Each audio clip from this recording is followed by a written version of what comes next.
Bismillahirrahmanirrahim. Assalamualaikum warahmatullahi wabarakatuh. Waalaikumsalam warahmatullahi wabarakatuh. Alhamdulillah, alhamdulillah khalaqal mauta wal hayata liyabluwakum ayyukum ahsanu amala wa huwal azizul ghafur. Asyhadu an la ilaha illallah wa asyhadu anna Muhammadan abduhu wa rasuluh alladzi la nabiyya ba'dah. Alhamdulillah.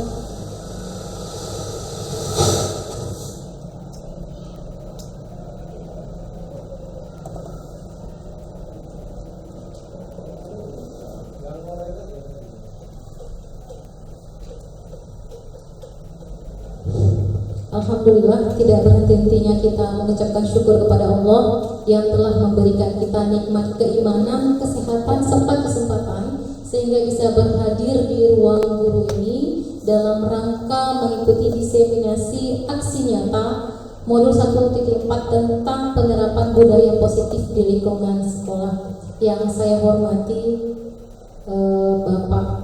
Bapak Pengawas Pembina SMA Negeri 2 Gunung Meriah serta Bapak Kepala SMA Negeri 2 Gunung Meriah serta seluruh Dewan Guru yang telah meluangkan waktunya untuk bisa berhadir dalam rangka mengikuti diseminasi budaya positif yang nanti insya Allah kita harapkan bisa kita terapkan di lingkungan sekolah yang kita cintai ini.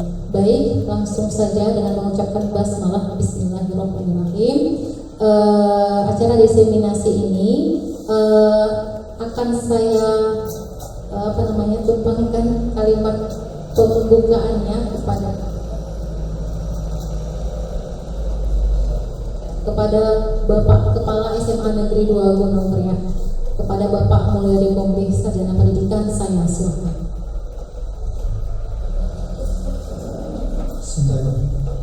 Assalamualaikum warahmatullahi wabarakatuh. Puji dan syukur kita panjatkan kepada Allah yang telah melimpahkan kekuatan iman, kesehatan, dan sehingga kita dapat berkumpul pada kesempatan pagi ini. Selawat beserta salam tidak lupa kita sampaikan kepada Nabi Muhammad SAW yang telah membawa dari alam kebodohan ke alam pengetahuan. Yang kami hormati Bapak Pengawas SMA 2 Gunung Meriah, Bapak Ibu Dewan Guru, dan yang kami banggakan kepada Ibu sebagai calon guru penggerak yang nanti akan menyampaikan diseminasi aksi nyata budaya positif di sekolah kita. Mungkin selama beberapa bulan ke depan yang terakhir Bapak Ibu ini sudah belajar, sudah mendapatkan materi dari program guru penggerak. Untuk itu mari kita dengarkan bersama-sama, kita ikuti bersama-sama bagaimana arahan-arahan dan ilmu-ilmu yang telah didapatkan selama ini dengan mengikuti daring dengan Kementerian Pendidikan melalui program guru penggerak.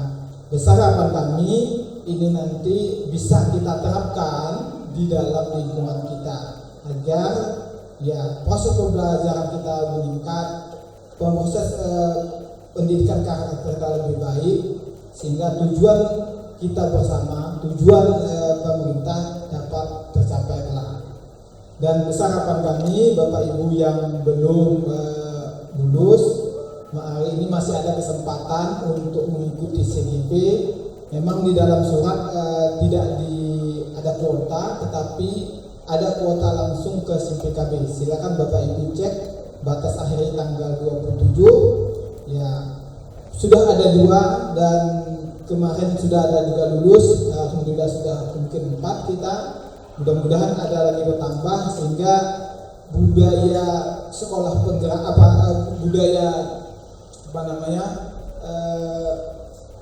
yang diemban oleh guru penggerak ini sama-sama kita terapkan. Ya, jadi yang sudah mengimbaskan, yang belum boleh langsung untuk mendapatkan calon guru penggerak. Demikian saja sebagai kata pembukaan dalam acara diseminasi nyata budaya positif sekolah. Dengan ini saya buka.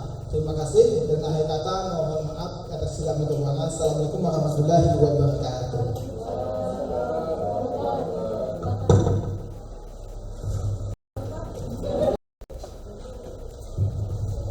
Bismillahirrahmanirrahim. Assalamualaikum warahmatullahi wabarakatuh. Waalaikumsalam warahmatullahi wabarakatuh. Alhamdulillah rabbil alamin, wassalatu wassalamu ala asrafil anbiya'i wal mursalin wa ala alihi wa sahbihi ajma'in. Amma ba'du. Pertama-tama marilah kita panjatkan puji syukur kehadirat Allah Subhanahu wa taala yang telah memberikan rahmat, taufik dan hidayahnya kepada kita semua, sehingga pada kesempatan siang yang berbahagia ini kita masih diberikan kesehatan dan kesempatan. Salawat beriring salam, tak lupa pula kita santun sajikan ke hadirat Nabi besar Muhammad sallallahu alaihi wasallam yang telah membawa umat manusia dari alam kebodohan menuju ke alam yang berilmu pengetahuan sebagaimana yang kita rasakan pada saat ini. Yang saya hormati Bapak Pengawas Sekolah dan Bapak Kepala Sekolah serta Bapak Ibu Dewan Guru yang telah meluangkan waktunya untuk mengikuti acara diseminasi budaya positif calon guru penggerak angkatan 9.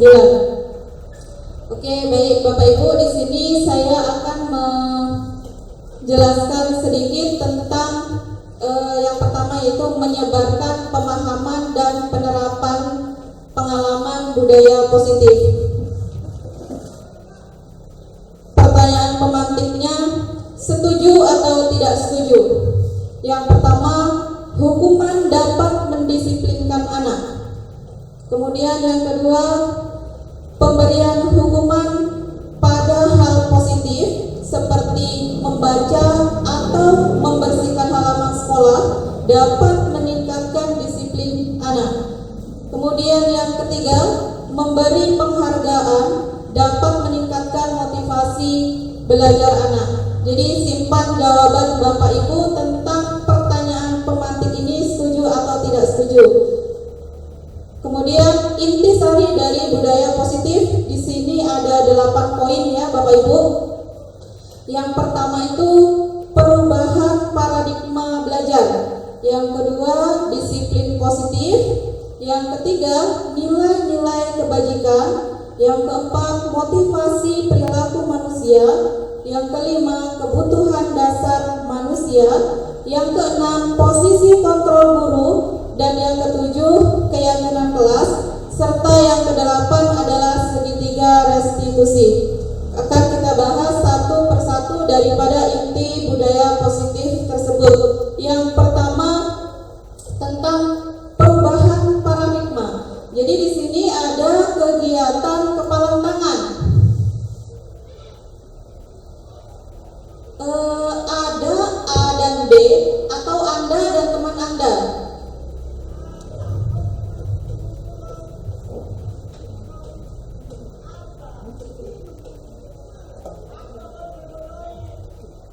Ya, saya ulangi ya Bapak Ibu ya. Di sini ada kegiatan kepalan tangan, ada si A dan si B.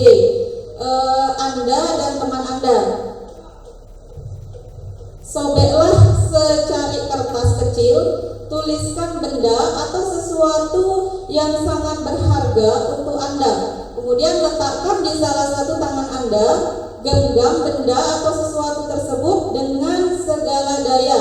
Buatlah sebuah kepalan. Kemudian teman Anda yang B akan mencoba dengan sekuat tenaga dengan berbagai cara untuk meminta Anda memberikan benda tersebut. B bisa membujuk, kemudian mengancam, menghardik, merayu, menyuap, apa saja agar dapat membuka kepalan tangan Anda. Nah, di sini apa yang terjadi atau apa yang akan terjadi? Apakah teman Anda tadi akan membuka kepalan tangan atau bersikeras tetap menutupnya? Jadi yang mempunyai posisi kontrol di sini adalah kita sendiri, bukan orang lain. Kemudian pembelajaran dengan paradigma baru. Pembelajaran dengan paradigma baru itu merupakan pembelajaran yang dirancang berdasarkan prinsip sehingga para peserta didik belajar sesuai kebutuhannya berdasarkan tahap perkembangan untuk mewujudkan profil pelajar Pancasila, di mana profil pelajar Pancasila itu terdiri dari 6 dimensi. Kemudian miskonsepsi tentang teori kontrol. Yang pertama itu ada ilusi guru mengontrol murid, yang artinya misal pada dasarnya kita tidak dapat memaksa murid untuk membuat sesuatu jikalau murid tersebut memilih untuk tidak melakukannya.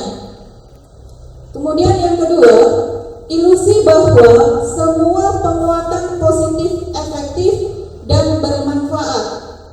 Artinya segala usaha untuk mempengaruhi murid agar melakukan suatu perilaku tertentu adalah suatu usaha untuk mengontrol murid tersebut. Dalam jangka waktu tertentu, kemungkinan murid tersebut akan menyadarinya dan mencoba untuk menolak bujukan kita. Kemudian yang ketiga, miskonsepsi tentang teori kontrol, yaitu ilusi bahwa kritik dan membuat rasa bersalah mampu menguatkan karakter. Di sini mereka belajar untuk merasa buruk tentang dirinya. Hal ini juga akan membuat murid menuju pada identitas gagal. Kemudian yang keempat, ilusi bahwa orang dewasa berhak memaksa. Di sini artinya banyak orang dewasa yang percaya bahwa mereka memiliki tanggung jawab untuk membuat murid-murid berbuat hal-hal tertentu sesuai dengan keinginan kita. Kemudian mengubah paradigma stimulus respon ke pendidikan teori kontrol. Nah, di sini siapa sesungguhnya yang memiliki teori kontrol? Ya, yang pertama itu stimulus respon. Ada realitas atau kebutuhan kita semua. Di dalam teori kontrol, realitas kebutuhan kita berbeda. Kemudian yang kedua, semua orang melihat hal yang sama. Di dalam teori kontrol itu setiap orang memiliki gambaran yang berbeda. Kemudian di stimulus respon yang ketiga, itu ada kita mencoba mengubah agar berpandangan sama dengan kita. Sementara di teori kontrol kita berusaha memahami pandangan orang lain tentang dunia. Kemudian selanjutnya ada orang lain harus mengontrol saya. Sementara di teori kontrol itu hanya Anda yang bisa mengontrol diri Anda. Kemudian yang selanjutnya disiplin positif. Disiplin positif itu berasal dari kata disiplina yang artinya belajar. Disiplin mengacu pada disiplin diri yang memiliki tanggung jawab terhadap apa yang dilakukannya berdasarkan nilai-nilai yang diyakini.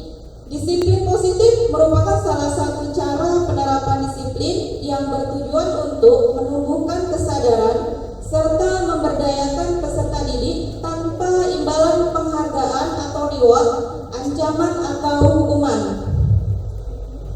Kemudian nilai-nilai kebajikan. Nilai-nilai kebajikan yang disepakati bersama lepas dari suku bangsa, agama, bahasa maupun latar belakangnya. Kemudian di sini ada contoh nilai kebajikan institusi organisasi, itu dibagi menjadi 3. Yang pertama, profil pelajar Pancasila. Di situ ada 6 dimensi ya. Beriman kepada Tuhan Yang Maha Esa, kemudian berkebinekaan global, gotong royong, mandiri, kreatif, dan bernalar kritis. Kemudian sikap murid. Sikap murid di sini ada toleransi, rasa hormat, integritas, mandiri, dan lain-lain. Kemudian di keterampilan hidup itu dapat dipercaya. Kemudian ada lurus hati, mendengar yang aktif, kemudian tidak merendahkan orang lain, dan memberikan yang terbaik dari diri. Kemudian motivasi perilaku manusia. Motivasi perilaku manusia itu 3 bagian. Yang pertama, motivasi ekstrinsik, yaitu yang pertama untuk menghindari ketidaknyamanan atau hukuman. Dan yang kedua, motivasi intrinsik, yaitu untuk mendapatkan imbalan atau penghargaan dari orang lain. Sementara motivasi perilaku manusia yang ketiga itu berasal dari diri seseorang itu sendiri, yaitu motivasi intrinsik untuk menjadi orang yang mereka inginkan dan menghargai diri sendiri dengan nilai-nilai yang mereka percaya. Jika dikaitkan dengan filosofi pendidikan Ki Hajar Dewantara, kata merdeka itu adalah tidak hanya terlepas dari perintah, akan tetapi juga cakap buat memerintah dirinya sendiri. Kemudian apa perbedaan hukuman dan konsekuensi? Kalau dia hukuman itu sifatnya negatif ya. Kalau dia konsekuensi itu agak lebih bersifat positif. Perbedaannya adalah jika hukuman di sini sesuatu yang menyakitkan harus terjadi, sementara jika itu konsekuensi sesuatu harus terjadi. Jadi sifatnya tidak menyakiti.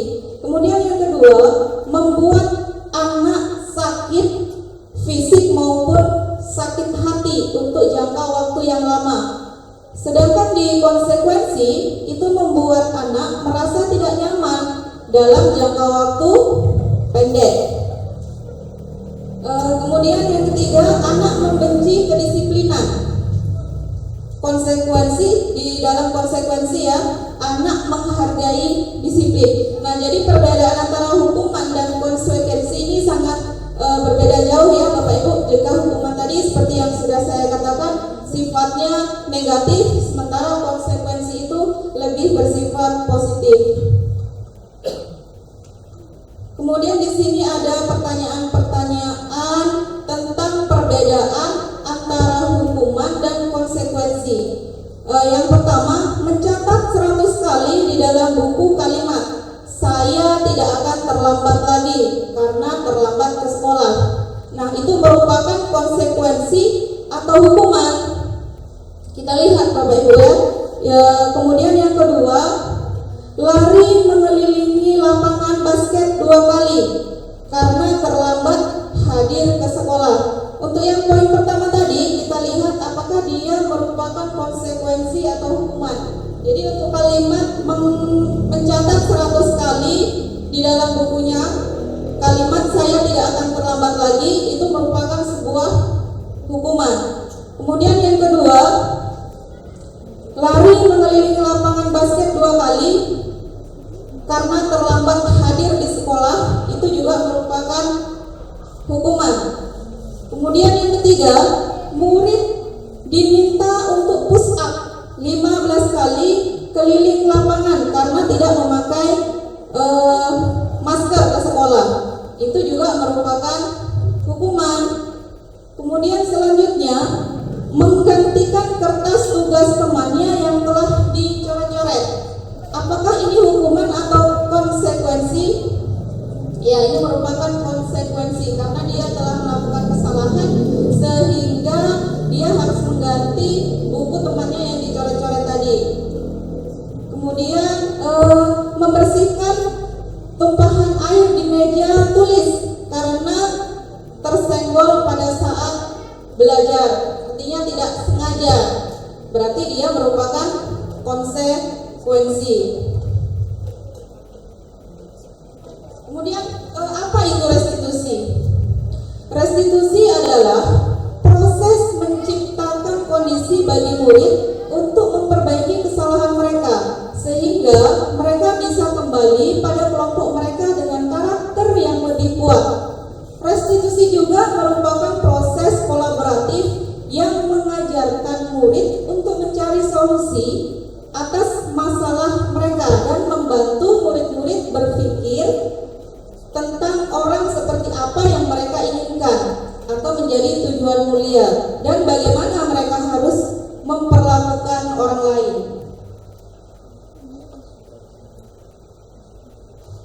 Kemudian di sini ciri-ciri restitusi itu ada 9 poin ya Bapak Ibu. Yang pertama, bukan untuk menebus kesalahan, namun untuk belajar dari kesalahan.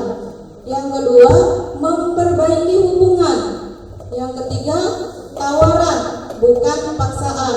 Yang keempat, restitusi menuntut untuk melihat ke dalam diri. Kemudian, mencari kebutuhan dasar yang mendasari tindakan. Kemudian di restitusi diri adalah cara yang paling baik. Kemudian fokus pada karakter bukan tindakan. Kemudian fokus pada solusi. Dan yang terakhir, restitusi itu mengembalikan murid yang berbuat salah pada kelompoknya. Kemudian di sini masuk ke poin selanjutnya, yaitu tentang kebutuhan dasar manusia. Jadi kebutuhan dasar manusia itu adalah segala sesuatu yang kita lakukan untuk mendapatkan segala sesuatu yang kita inginkan.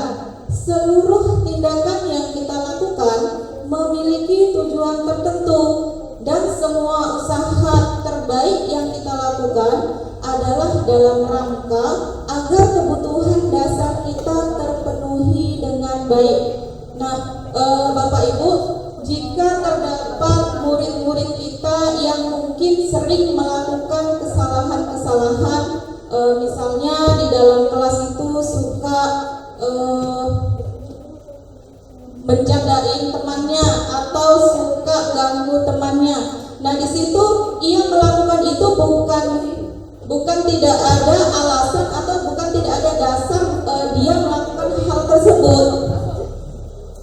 Mungkin ada kebutuhan dasar mereka yang tidak terpenuhi, sehingga di sekolah dia melakukan hal itu untuk memenuhi kebutuhan dasar mereka gitu. Jadi apa-apa saja sih kebutuhan dasar manusia? Nah, di sini ada 5 kebutuhan dasar manusia ya Bapak Ibu. Yang pertama, bertahan hidup. Jadi kebutuhan yang pertama itu ada kebutuhan bertahan hidup, di mana dia butuh misalnya makanan, pakaian, tempat tinggal, keamanan, dan kesehatan. Kemudian kebutuhan dasar manusia yang kedua itu ada kasih sayang dan rasa diterima. Misalnya rasa diterima, kemudian dipedulikan, kemudian berbagi, kemudian bekerja sama, menjadi bagian dalam kelompok. Itu merupakan kebutuhan dasar manusia yang kedua. Mungkin jika di kelas ada anak didik kita yang melakukan hal-hal yang tidak diinginkan atau hal-hal yang kurang baik, misalnya tadi dia mengganggu temannya gitu. Dia dengan mengganggu temannya itu merasa senang gitu. Jadi kebutuhan rasa kasih sayang dia, kemudian dan rasa diterima dia itu dipenuhi gitu. Jadi dia melakukan hal itu. Jadi setiap perbuatan yang dilakukan oleh anak, baik itu yang baik maupun yang kurang baik, itu memiliki alasan-alasan tersendiri untuk memenuhi kebutuhan dasar mereka gitu. Kemudian yang ketiga itu kebutuhan dasar manusia yang ketiga adalah penguasaan. Misalnya harga diri, keinginan untuk dianggap, kemudian memimpin, berprestasi, diakui dan didengar. Kebutuhan dasar manusia yang keempat ada kebebasan. Di antaranya mandiri, memiliki pilihan, mencoba hal baru, mampu mengendalikan arah dirinya. Dan yang terakhir kebutuhan dasar manusia yaitu kesenangan. Misalnya bermain, humor, antusias, tertawa gitu. Jadi kalau misalnya di kelas itu ada siswa kita yang selalu suka bermain atau suka bercanda dengan temannya, mungkin di rumah ia tidak mendapatkan hal itu. Mungkin saja orang tuanya terlalu mengekang dia, sehingga kebutuhan bermain menyenangkan sehingga dia lakukan pada saat jam pelajaran di sekolah.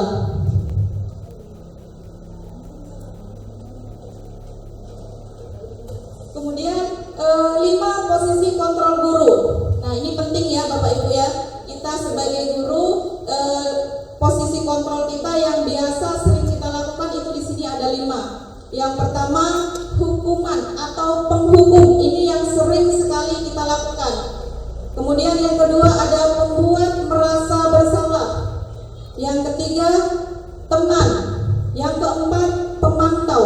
Dan yang kelima, manajer. Dari kelima posisi kontrol guru ini, Bapak Ibu ya, yang seharusnya atau yang sebaiknya kita lakukan adalah posisi kontrol guru kita sebagai manajer. Nah, bagaimana penjelasannya? Di sini ada pertanyaan-pertanyaan yang mengarah apakah sebenarnya kalimat yang pertama ini. Yang pertama, saya kecewa sekali dengan kamu. Ya, kira-kira ini posisi kontrol penghukumkah, pembuat merasa bersalahkah, teman, pemantau atau manajer? Bapak Ibu, mohon tanggapannya.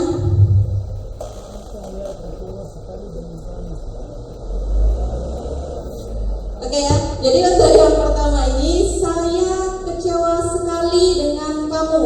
Nah, itu merupakan posisi kontrol pembuat rasa bersalah. Dengan kita mengucapkan kalimat seperti itu kepada anak, dengan tidak langsung kita sudah membuat diri anak tadi merasa bersalah.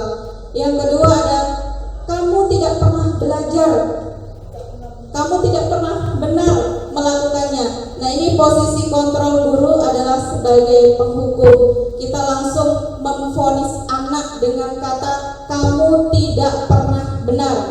Kemudian yang ketiga ada, apa rencanamu untuk menyelesaikan masalah ini? Posisi kontrol apakah jika kita mengatakan kalimat ini kepada anak?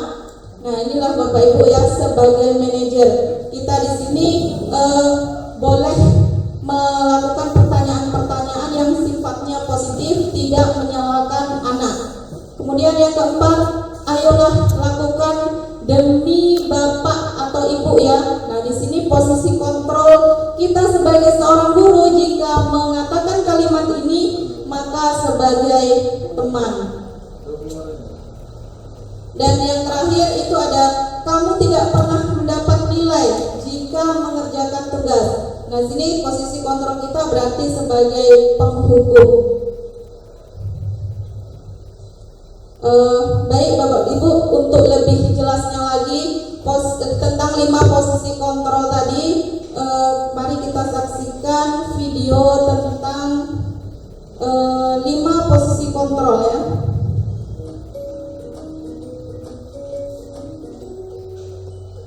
Salam bahagia Ibu dan Bapak Guru hebat.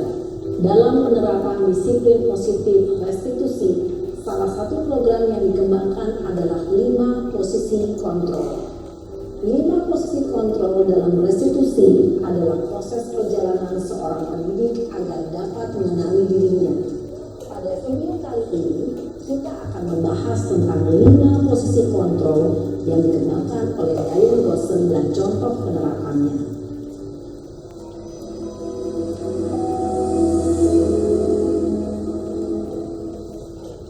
5 posisi kontrol itu adalah 1. Posisi penghukum, 2. Posisi pembuat merasa bersalah, 3. Posisi teman, 4. Posisi pemantau atau monitor, dan 5. Posisi manajer. Untuk lebih memahami kelima posisi tersebut, mari kita saksikan kasus Naren yang terlambat hadir 20 menit di sekolah dan melihat bagaimana kelima posisi kontrol dalam menghadapi masalah tersebut.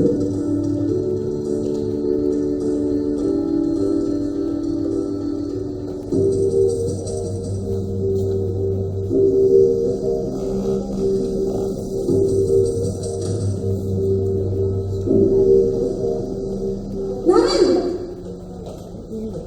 sini kamu.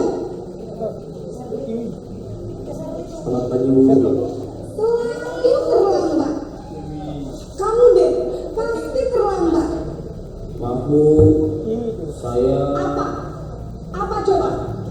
Alasan kamu apa lagi? Kapan sih kamu tidak terlambat? Malas sekali ya kamu jadi anak. saya Dasar pemalas. Gak kapok-kapok sih kamu. Sudah berapa kali terlambat? Sana, kamu keliling lapangan basket 2 kali. kenapa saya harus keliling lapangan basket Bu? Kenapa? Kamu lawan ibu. Berani-beraninya jawab. Sudah terlambat, masih berani jawab pula. Sekarang, keliling lapangan basket 5 kali sekalian. Biar kapok. Cepat. Pergi sana ke lapangan basket. Posisi pemukul biasanya berbicara dengan nada tinggi, menghardik, menunjuk-nunjuk, menyakiti, dan menyindir. Hukuman bisa berupa fisik maupun psikis. Ibu dan bapak guru hebat. Dampak yang terjadi pada murid ketika guru berada pada posisi pemukul adalah murid cenderung akan memberontak, bahkan menyimpan dendam.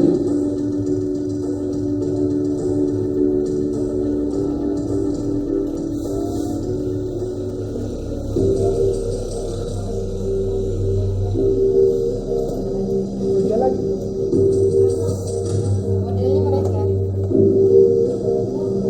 Naren, Ini untuk Diana nih. Selamat pagi Bu. Naren. Kamu kenapa terlambat lagi, nak? Ya Tuhan, Naren. Kamu senang ya bikin ibu susah ya? Kalau kamu terlambat lagi, nanti ibu yang ditegur bapak kepala sekolah, nak. Disangka ibu tidak bisa membina kamu. Duh, gimana ini? Maaf Bu, Duh, Gusti Naren. Kamu suka ya kalau ibu ditegur bapak kepala sekolah? Terus, sekarang ibu harus tulis apa ini di buku absen? Ini kamu sudah sering terlambat loh. Ibu harus apa coba? maaf Bu, maaf sekali. Ya sudah, lain kali jangan bikin ibu susah lagi ya nak ya. Ibu tidak akan kuat lagi kalau kamu begini terus. Bisa jantungan kalau ibu ditegur bapak kepala sekolah. Sana cepat ke kelas. Maaf ya Bu, maaf sekali. Posisi pembuat rasa bersalah berbicara dengan nada tenang, cenderung lembut, namun kata-kata yang diutarakan membuat murid merasa menjadi orang yang gagal, memandang buruk dirinya sendiri, merasa tidak berharga, dan tidak sanggup membahagiakan orang lain. Ketika guru mengambil posisi pembuat rasa bersalah, murid akan menganggap dirinya yang bersalah dan ia akan menyimpan emosi negatif tersebut di dalam dirinya.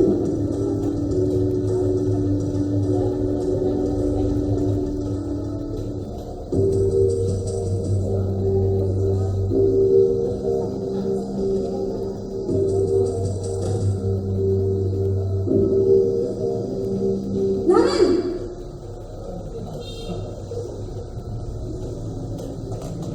Selamat pagi Bu. wah, sudah jam berapa ini nak? Terlambat lagi ya sayang.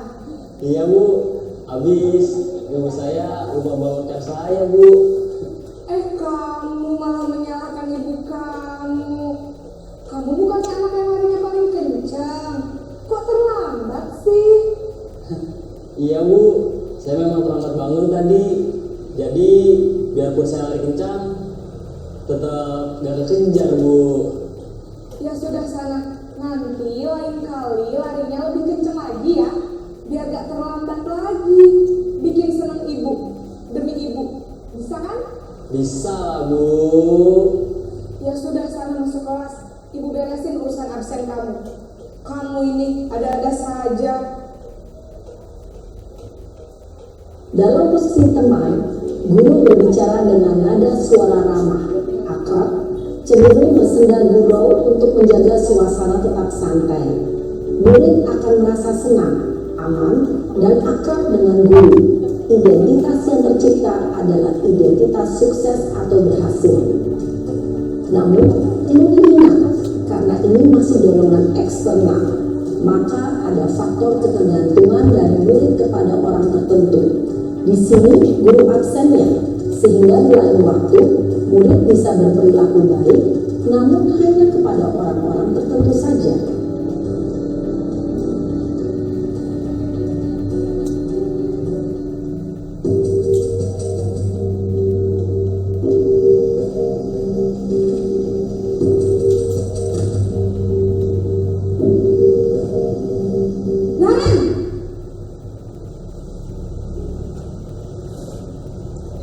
Selamat pagi Bu.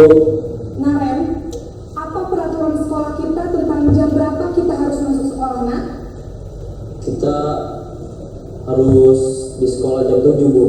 Iya, betul. Sekarang sudah jam 7.20. Naren sudah tahu konsekuensinya jika terlambat hadir.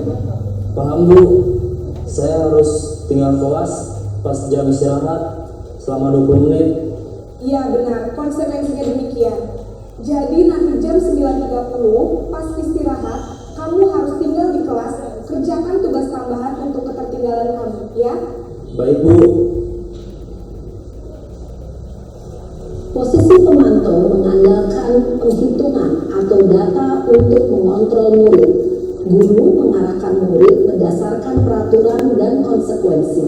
Seorang pemantau menunjukkan bahasa tubuh dan ekspresi wajah yang datar dan cenderung formal.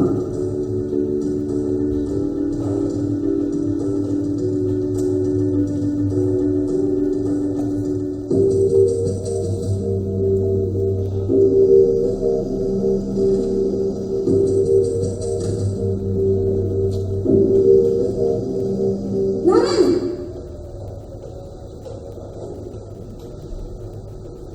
Selamat pagi Bu. Selamat pagi, Naren. Maaf Bu, saya terlambat. Iya, sekolah masuknya jam 7, sekarang sudah jam 7.20. Jadi sekarang bagaimana ini, Naren? Maaf Bu, saya lupa setel alarm saya semalam. Baiklah, menurut kamu, keyakinan sekolah yang mana yang perlu kamu tingkatkan? Menghargai diri sendiri dan orang lain mungkin ya Bu. Setuju. Jadi, apakah Naren meyakini prinsip saling menghormati tersebut? Iya Bu, saya meyakininya. Apakah Naren bersedia memperbaiki masalah keterlambatan ini? Bersedia Bu.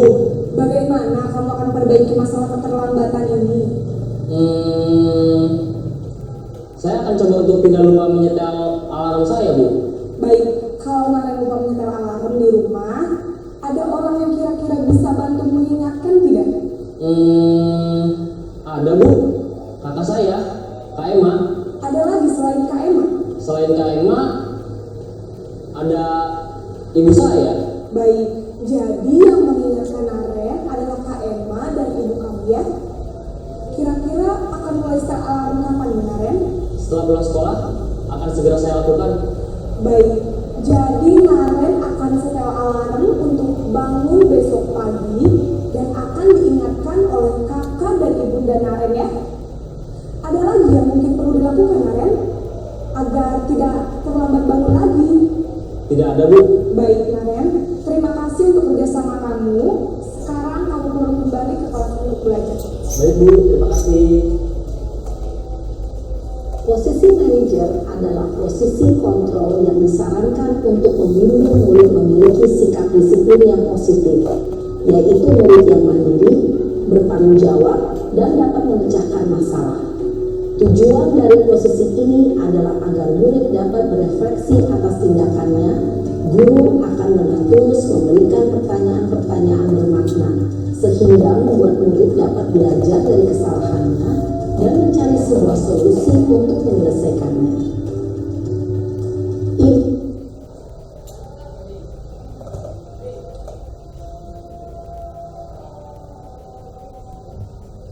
Kita pendek dulu ya Bapak Ibu karena azan Zuhur.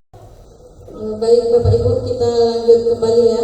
Kemudian di sini materi yang selanjutnya ada segitiga restitusi. Jadi apa sebenarnya itu segitiga restitusi? Jadi suatu proses dialog yang dijalankan oleh guru agar dapat menghasilkan murid yang mandiri dan bertanggung jawab. Jadi tahapan dari segitiga restitusi ya pastinya ada 3 tahapan ya Bapak Ibu, karena dikatakan segitiga berarti ada 3 tahapan. Tahapan yang pertama yaitu menstabilkan identitas. Kemudian tahapan yang kedua adalah validasi tindakan yang salah, dan yang ketiga adalah menanyakan keyakinan. Jadi posisi kontrol kita sebagai seorang guru yang seharusnya atau yang kita lakukan itu adalah sebagai posisi manajer.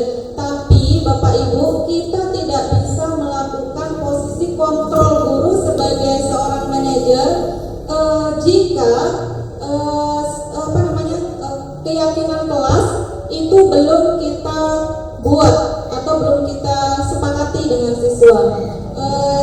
Di dalam segitiga restitusi tadi yang pertama ada menstabilkan identitas, di mana menstabilkan identitas itu yaitu berdasarkan prinsip pembuat kesalahan adalah bagian dari proses pembelajaran. Misalnya pertanyaan-pertanyaan atau pernyataan-pernyataan yang bisa kita ucapkan kepada anak adalah pembuat salah itu wajar. Yang kedua, tidak ada manusia yang sempurna. Yang ketiga, bapak atau ibu juga pernah melakukan itu. Kemudian bapak atau ibu tidak mau mencari siapa yang salah, tapi bapak atau ibu ingin mencari solusi dari permasalahan ini. Dan yang terakhir, kamu berhak merasa begitu. Jadi inilah kalimat-kalimat yang bisa kita ucapkan kepada anak ketika kita melakukan posisi kontrol sebagai seorang manajer di dalam segitiga restitusi tahap pertama yaitu menstabilkan identitas. Yang kedua, validasi tindakan yang salah. Berdasarkan prinsip setiap perilaku berupaya memenuhi suatu kebutuhan tertentu, di mana kalimat-kalimat yang bisa kita ucapkan kepada anak adalah kamu pasti punya alasan mengapa melakukan hal itu. Kemudian padahal kamu bisa melakukan yang lebih buruk dari ini ya. Kemudian kamu patut bangga karena telah melindungi sesuatu yang penting buatmu. Dan yang terakhir, kamu melakukannya karena mempertahankan sesuatu yang penting bagimu. Kemudian di tahap yang ketiga yaitu menanyakan keyakinan berdasarkan prinsip teori kontrol, bahwa pada dasarnya kita termotivasi secara intrinsik. Jadi kata-kata atau kalimat yang bisa kita ucapkan adalah apa keyakinan kelas kita, kemudian nilai-nilai apa yang telah disepakati bersama, kemudian seperti apa gambaran sebuah kelas yang ideal menurut kamu, kemudian kamu ingin menjadi orang yang seperti apa. Jadi mustahil Bapak Ibu kita bisa melakukan segitiga restitusi ini ketika keyakinan kelas itu belum kita buat di dalam kelas atau belum kita sepakati dengan anak. Nah, ini ada contoh segitiga restitusi yang sudah saya buat. Iya Bu, habis saya bosan sih. Kenapa bisa? Farel terus contek hasil kerja saya, bukan hanya PR, terus juga sering contek. Oh begitu ya. Wajar lah kalau kamu marah dan kesal. Jika ibu ada di posisi kamu, ibu juga akan melakukan hal yang sama. Iya Bu.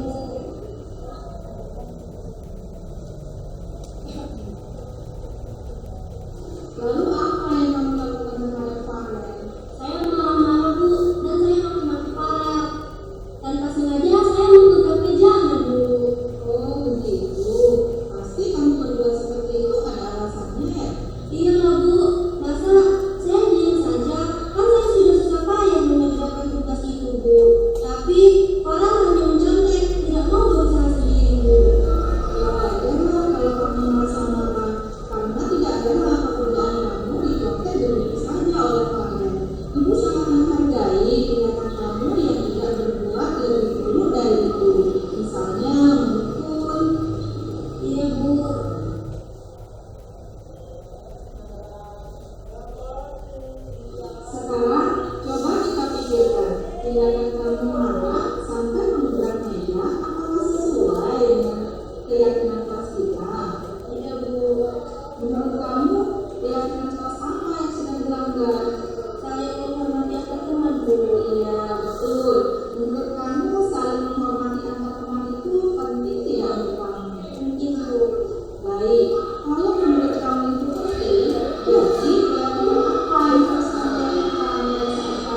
baik yang sudah saya coba lakukan, posisi kontrol sebagai seorang manajer dengan menggunakan segitiga restitusi. Jadi sekali lagi ya Bapak Ibu, kita tidak bisa melaksanakan posisi kontrol seorang guru sebagai manajer apabila keyakinan kelas tadi belum kita buat.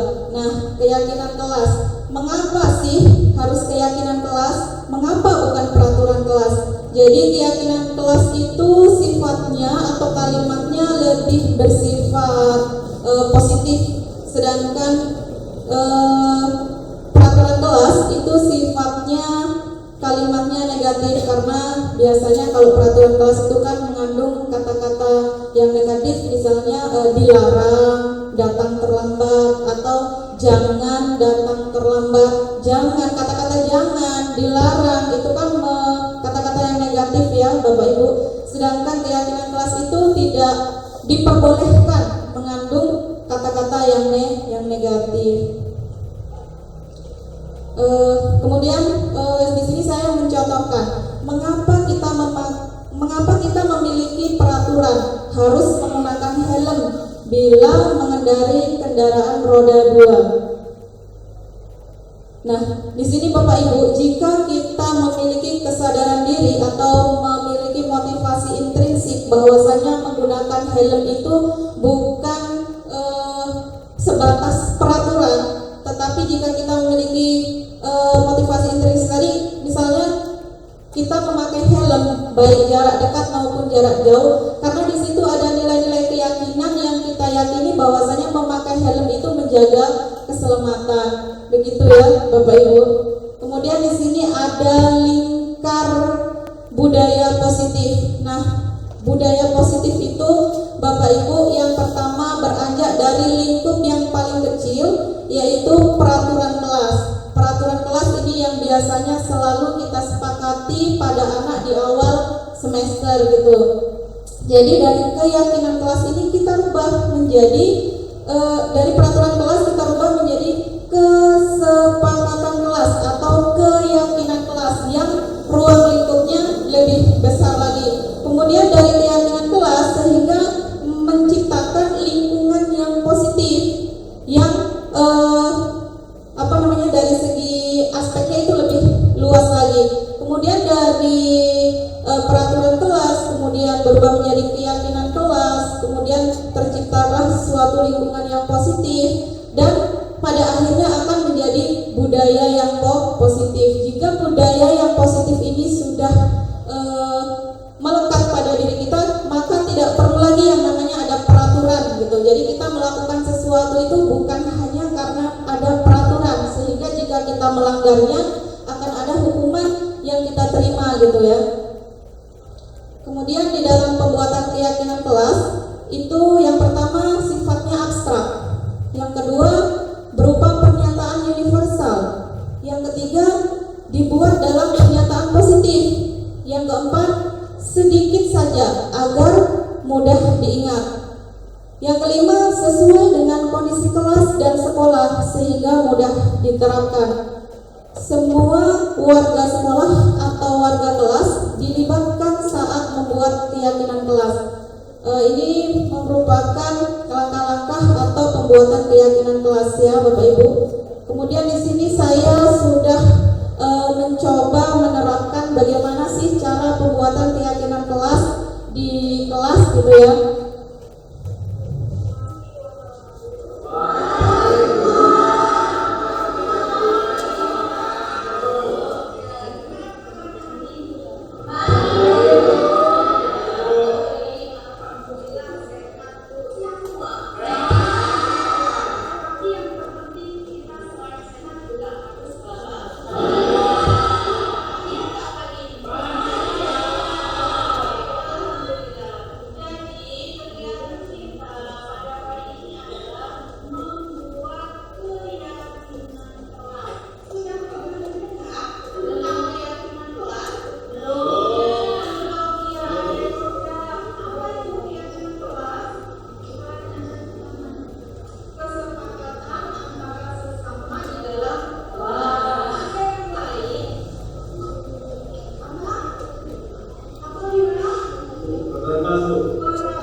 Itulah tadi Bapak Ibu ya penjelasan dari saya tentang budaya positif di lingkungan sekolah.